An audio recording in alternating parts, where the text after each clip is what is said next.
A North Carolina police officer helped save a man's life after he got caught in a rip current at Apache Family Campground and Pier on the 4th of July. News 13 Skylar Music reports on the rescuers' reunion with the man they helped. Sean Houle and his family were on their annual vacation to Myrtle Beach during the July 4th weekend. He and his wife were by the pier behind me, watching their children in the water, when they saw a crowd gathering around an unresponsive man.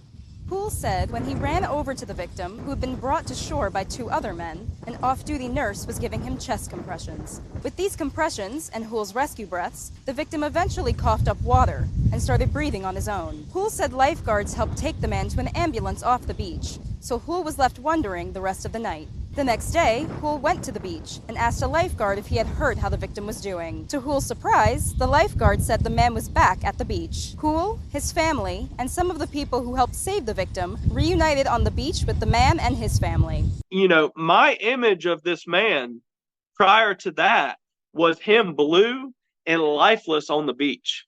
That was my image of this man. So now I get to see the total opposite. Houle said he believes it was meant to be, that he was on the beach that day, and the rip current swept the man over to him and others who were equipped to save his life. But he ended up all the way down the beach where we were at and washed up to us a handful of people who knew, had the knowledge and the skill to be able to do what needed to be done to save his life.